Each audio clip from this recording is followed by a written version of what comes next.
សូមជម្រាបសួរសូមស្វាគមន៍មកកាន់កម្មវិធីសំឡេងរបស់ខ្ញុំឡងបេតាថ្ងៃនេះហើយថ្ងៃនេះខ្ញុំលើកយកប្រធានបទមួយនិយាយអំពីកម្ពុជាដែលកំពុងស្ថិតនៅក្នុងលក្ខណៈមួយគឺនិយាយអំពីការគ្រប់គ្រងនិងការផ្លាស់ប្ដូរបាទយើងមើលកម្ពុជាមិនត្រឹមតែជាប្រទេសមួយដែលស្ថិតនៅក្នុងព័ត៌មានទេប៉ុន្តែវាជាប្រព័ន្ធមួយកំពុងស្ថិតនៅក្រោមសម្ពាធហើយក៏កំពុងធ្វើការផ្លាស់ប្ដូរដែរហ្នឹងហើយពីព្រោះបើយើងអានតែចំណងជើងព័ត៌មានយើងនឹងឃើញរឿងផ្សេងៗគ្នាដាច់ដライពីគ្នា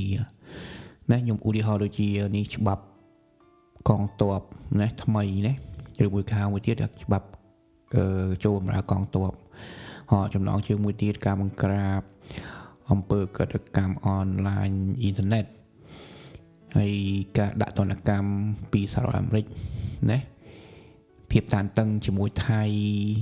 ហើយនឹងរឿងព្រះមហាក្សត្រកំពុងព្យាបាលជំងឺនៅប្រទេសខាងក្រៅយើងមើលទៅវាមើលហាក់ដូចជារឿងដាច់ដライពីគ្នាប៉ុន្តែតាមពិតមិនមែនអញ្ចឹងទេគឺយើងមើលទៅវាមានវិជាសញ្ញាណមួយណាជាសញ្ញាណមួយយើងមើលឲ្យរៀងស៊ីជម្រៅបន្តិចណាវិជាប្រព័ន្ធមួយកំពុងព្យាយាមរកស្ថិរភាពប៉ុន្តែវាស្ថិតនៅប្រទេសកំពុងស្ថិតនៅក្រោមការផ្លាស់ប្ដូរហ្នឹងណាឥឡូវខ្ញុំយកពីរឿងប្រធានបទសន្តិសុខយកមកនិយាយសិនណាយើងមើលកម្ពុជាកំពុងត្រៀមអនុវត្តណាច្បាប់ចូលបម្រើកងទ័ពសម្រាប់យុវជនដែលមានអាយុពី18ឆ្នាំដល់25ឆ្នាំអញ្ចឹងរឿងនេះមិនមែនកើតតែចៃដន្យទេណាមិនមែនកើតចៃដន្យទេយើងកើតឡើងដោយសារតែដែលមានភាពតានតឹងនៅតាមព្រំដែនជាមួយថៃផងហើយការប៉ះទង្គិចគ្នាកន្លងមកហ្នឹងបាត់បង់ជីវិតនឹងធ្វើឲ្យប្រជាពលរដ្ឋនឹងបាត់ផ្ទះសម្បែងណារត់ភៀសខ្លួនពីអីយ៉ាងទៅអញ្ចឹងមានន័យថាម៉េចមានន័យថារដ្ឋាភិបាលកំពុងចង់ប្រាប់ថាយើងត្រូវតែគ្រប់គ្រងលើសន្តិសុខឲ្យបានខ្លាំងជាងមុនហ្នឹងណាអាហ្នឹងយើងមើលទៅវារបៀបដឹកនាំបែបចាស់បុរាណយើងមួយយើងអាចហៅចឹងនៅពេលដែលมันមានភាពប្រក្រតីកើតឡើងនៅខាងក្រៅណាអញ្ចឹងយើងត្រូវតែពង្រឹងនៅខាងក្នុងខ្លួនរបស់យើងម្ដងយ៉ាងហើយឥឡូវយើងនិយាយអំពីពិភព digital ម្ដងអូខេនៅពេលជាមួយគ្នាដែរកម្ពុជាកំពុងស្ថិតនៅក្រោមការត្រួតពិនិត្យយ៉ាងតឹងរឹងពីអន្តរជាតិណាយើងដឹងសប្តាហ៍ថ្ងៃហ្នឹងហើយពាក់ព័ន្ធទៅនឹងបណ្ដាញបោកប្រាស់អនឡាញនឹងសហរដ្ឋអាមេរិកបានដាក់ទណ្ឌកម្មទៅនឹងហើយមានការចោទប្រកាន់លើមន្ត្រីកំពូលម្នាក់ណាក្នុងពេលថ្មីហ្នឹងឯងខ្ញុំមិនបាច់និយាយឈ្មោះណាទេបងប្អូនអាចយល់ដឹងថាណាហើយដែលបានផ្សព្វផ្សាយនៅតាមបណ្ដាញសង្គមសារព័ត៌មានហើយរបាយការណ៍ហ្នឹងបង្ហាញថាមិនថាបណ្ដាញទាំងនេះមិនមែនតូចទេវាមានជាប្រព័ន្ធមួយធំដែរណាហើយមិនមែនជាបទល្មើសដាច់ដライទេបើយើងនិយាយទៅវាមានពាក់ព័ន្ធនឹងសេដ្ឋកិច្ចវាជាស្ទាប់ណាស្ទាប់មួយនៃសេដ្ឋកិច្ចដែលពាក់ព័ន្ធនឹងអីការបង្ហូរប្រាក់ការផ្ទេរប្រាក់យល់ទេការផ្ទេរប្រាក់ណាឆ្លងដែនជួញដូរមនុស្សអញ្ចឹងទៅនឹងប្រតិបត្តិការផ្សេងណាឆ្លងដែនអូខេ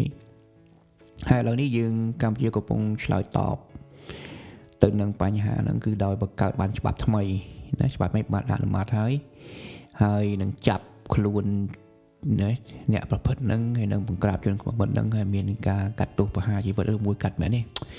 មានការចាប់ដាក់គុកដាក់អីយ៉ាងទៅផាកពិន័យយ៉ាងទៅអូខេអញ្ចឹងយើងមើលទៅនៅស្រុកកម្ពុជាកាលឡងមកយើងឃើញប្រព័ន្ធហ្នឹងវាធូរលងពេកណាអញ្ចឹងកម្ពុជាចាប់ផ្ដើម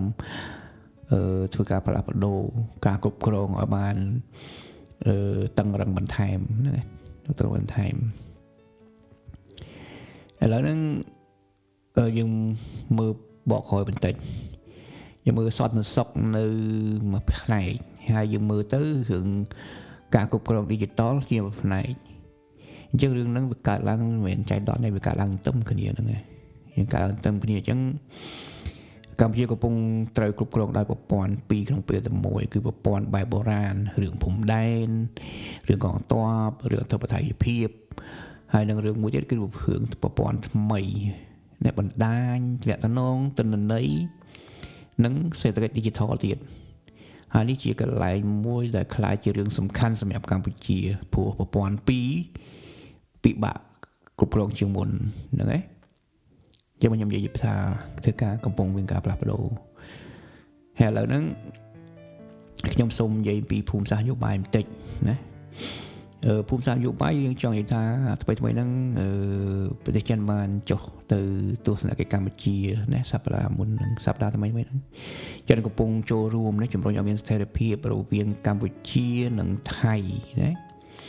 និងសហការនៅក្នុងការបង្ក្រាបបទល្មើសអនឡាញដែរអញ្ចឹងបានចង់និយាយថាម៉េចចង់និយាយថាវាសំខាន់ណាស់ហើយកម្ពុជាមិនដំណើរការតែម្នាក់ឯងទេគឺគេមានគេជួយមើលខុសត្រូវអញ្ចឹងទៅហើយវាស្ថិតនៅក្នុងរចនាសម្ព័ន្ធអំណាចក្នុងតំបន់មួយគេដែរណាដែលអធិពលស្ថិរភាពនិងសេដ្ឋកិច្ចនឹងត្រូវបានពឹងផ្អែកទៅលើពីខាងក្រៅនៃប្រទេសអូខេហើយមានរឿងមួយទៀតរៀងស្ងាត់ណាប៉ុន្តែយើងក៏ដឹងដែរព្រោះស្ងាត់ណាសំខាន់យើងរឿងព្រះមហាក្សត្រកំពុងព្យាបាលនៅប្រទេសខាងក្រៅមានន័យថាបើយើងមើលរឿងស្រាលទៅវាជារឿងផ្ទាល់ខ្លួនរបស់បកូណាទេប៉ុន្តែបើយើងមើលរឿងស៊ីជម្រៅបន្តិចទៅនោះវាជារឿងមួយពាក់ព័ន្ធទៅនឹងនិមិត្តរូបពាក់ព័ន្ធទៅនឹងសញ្ញាហ្នឹងឯងព្រោះប្រជាធិបតេយ្យមិនគ្រប់គ្រងប្រទេសរាល់ថ្ងៃទេហ្នឹងឯងហើយនិមិត្តសញ្ញាហ្នឹងគឺជានិមិត្តសញ្ញាបន្តទៅមុខទៀតហ្នឹងហើយបើខ្មែរយើងមួយទៀតគេហៅថាជាមលុបណាជាមលុបដល់ប្រទេសគេយ៉ាងទៅឲ្យមានដំណើរការទៅមុខហើយសញ្ញានេះយើងមើលទៅនិមិត្តរូបនេះមានភាពមិនរៀងប្រកបប្រជានៅឡើយទេយើងបង្កើតសំណួរមួយថាតើស្ថិរភាពនឹងយ៉ាងម៉េចដែរចង់មានន័យថាឥឡូវព្រះអង្គពងព្យាបាលនៅប្រទេសខាងក្រៅយ៉ាងទៅដរាបណាដែលព្រះអង្គប្រកាសខ្លួនថាព្រះអង្គបានធូរស្បើយជាស្រះស្បើយហើយអាហ្នឹងបានយើងថានឹងមានស្ថិរភាពហើយអញ្ចឹងណាមិនថាយើងមើលផ្លែទៅយើងមើលស្មានអត់អីពេលថាបើមានអីមានតែយើងគិតទៅហ្នឹងឡើយខ្ញុំនិយាយផ្សារមួយទាំងអស់ឡើងវិញណាយើងមើលនិយាយទាំងអស់វិញការរឹតបន្តឹងសន្តិសុខការបង្ហាញអំពីការបង្ក្រាបអំពើកតកម្ម digital ហើយយើងទទួលសម្ពាធទណ្ឌកម្មពីក្រៅពីអាមេរិកហើយយើងទទួលឥទ្ធិពលក្នុងសម្ព័ន្ធភាពតានតឹងជាមួយថៃនេះនឹងនិមិត្តរូបដែលមិនប្រកបប្រជាពាក់ព័ន្ធនឹងព្រះកូណានៃព្រះមហាក្សត្រអញ្ចឹងទាំងអស់ហ្នឹងមិនមែនជាព្រឹត្តិការណ៍កើតឡើងដោយចៃដន្យទេយល់ទេយើងមិនបានកើតចៃដន្យទេបើយើងគិតទៅវាជាស្ទាប់នៃការផ្លាស់ប្ដូរមួយថ្មីនឹងសម្រាប់ប្រទេសកម្ពុជាអញ្ចឹងកម្ពុជាកំពុងផ្លាស់ប្ដូរពីការគ្រប់គ្រងតាមបែបបុរាណកាលមកកាន់ប្រព័ន្ធសម្របសម្រួលថ្មីមួយដែលគ្រប់គ្រងទៅលើនៅលើពិភពលោកគឺប្រព័ន្ធ digital ហ្នឹងអញ្ចឹងជាភាពតានតឹងមួយនៅកម្ពុជាប្រព័ន្ធបែបបុរាណហ្នឹងអាចគ្រប់គ្រងមនុស្សនឹងការធ្វើចលនាផ្សេងបានប៉ុន្តែប្រព័ន្ធថ្មីយើងដំណើរការដោយទិន្នន័យបណ្ដាញតំណងគ្នាហើយអ្វីដែលនោះគឺយើងមើលអត់ឃើញណាបើយើងនិយាយព្រឹងដាក់កងទ័ពវិញយើងដាក់កងទ័ពតាមព្រំដែនបានអាណាឆ្លើយឆ្លងកាត់ព្រំដែនយើងមើលឃើញអញ្ចឹងហ៎ត្រូវហ៎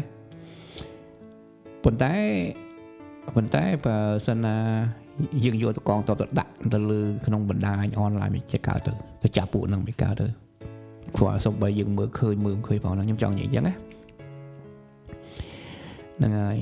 វាមានការលំបាក នេះមានការលំបាកខ្លាំងហើយនេះហើយយើងប្រទេសកម្ពុជាយើងកំពុងធ្វើការផ្លាស់ប្ដូរត្រង់ចំណុចហ្នឹង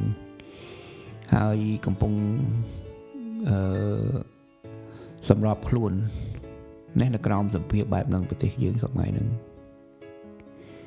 អញ្ចឹងខ្ញុំចង់និយាយកន្លែងហ្នឹងថាកម្ពុជាបង្កើនការគ្រប់គ្រងហើយនឹងកំពុងការផ្លាស់ប្ដូរគឺខ្ញុំចង់និយាយចំណុចហ្នឹងឲ្យបងប្អូនបានយល់ណាយើងធ្វើអស់ហ្នឹងមកដូច្នេះបងសង្ឃឹមថាអ្វីខ្ញុំបកស្រាយនេះបងប្អូនអាចទទួលបាន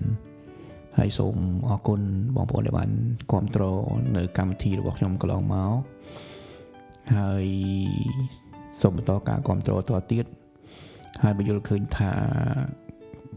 ការបកស្រាយរបស់ខ្ញុំនេះវាមានសារៈសំខាន់កុំទុកនៅខ្លួនឯងហើយកុំទុកឲ្យនៅ